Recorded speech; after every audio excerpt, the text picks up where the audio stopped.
What's up, guys? This is Danny fRoD Montana, and you're here for the EG Pro Tip Series sponsored by MSI. And basically right now I'm going to be breaking down the offensive style of AWPing. The last video I went over was the defensive style, which had a lot more to do with CT side as well as being able to switch back and forth. I'm also going to go over switching back and forth because being able to go from offensive to defensive is extremely powerful. But right now my main focus is going to be on the offensive aspects of it and being able to try and intimidate your team, the other team, as well as implement new styles to try and basically run down certain locations, hold locations of the bomb site. And then obviously towards the end of the round, when you want to solidify and conclude the round, you need to switch back and forth as well as be able to utilize your teammates as much in the process as well. So right now we're going to go in game, and I'm going to show some really common spots, I guess, for the AWP and certain locations that you can hold and be able to play from and whatnot. But one of the most important things that has to do with is re-peeking. In certain situations like this, maybe, if you were to take one shot and maybe miss a shot, if you were to re-peek and keep fighting this guy, obviously you might be in a losing battle since you continue to re-peek someone who has a good angle on you. But the intimidation factor that you can implement on being able to re-peek or hold the re-peek definitely goes a long way, because the other player is not really going to know if you're going to be peeking or not. So the odds are they might fall back or communicate some wrong information to their teammates, which in turn helps you out because you've essentially intimidated someone who's holding their position, and you forced him to make a bad move by either running away or by having his teammates have bad information. Now, this is very important because you want to try and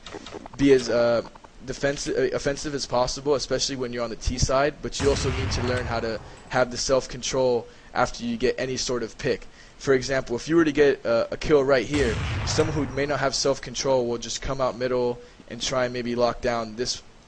side of the map and try and kill rotators. Obviously that can come in handy and works well, but at the end of the day, the odds are that having the self-control and being defensive in these certain situations will give you a better success ratio than being offensive and running the risk of dying. Because at the end of the day, if you run out and die, you completely, not only do you even the playing field by dying, but you also can give away some information as to what your team is planning on doing throughout the whole entire strategy. So by being able to have the self-control and switch back and forth and playing defensive will give you the availability of being able to tell your teammates to control the B bomb site, and you can continue on and hold other angles and change up your position to try and basically get more kills that will solidify your team's bomb site hold. But basically the AWP has an extreme value late in the round, because anytime, even if your teammates were to take over the B bomb site, if you were to hold spots like this, maybe watch the catwalk flank from about like right here or something like that, or even protect long A if you hear someone running around, it gives you a lot of value because you're going to be able to be in different locations and positions than your teammates, and this will allow you to throw the enemy off guard, because they're not really going to expect you to be there. They're going to expect you to be the opper, and every opper should be staying with their teammates. But that's when you throw a little switch in there. But if you throw a switch, you have to make sure that you play defensive and nothing too aggressive or anything like that.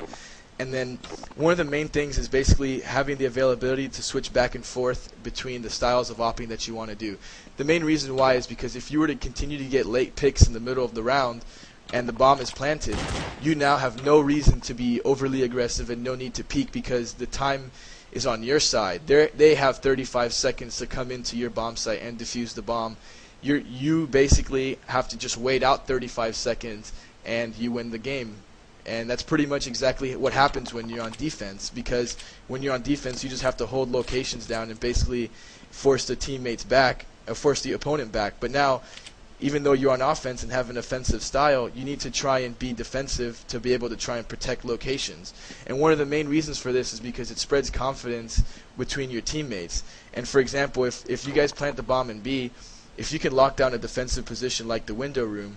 or the B window, you can get anyone that's peeking or jumping through the window. And the main importance towards all of this is it gives your teammates a lot of confidence, knowing that they can get spots like this, play over there, play right here, play right there, and all they have to do is focus on the doorway, because you've locked down one of the two entrances to the bomb site. And the main the main aspect and the main factor in all this is that you spread the confidence to your teammates and you solidify the round, and you're able to win the game by controlling a certain location and delaying a lot of the time. Now,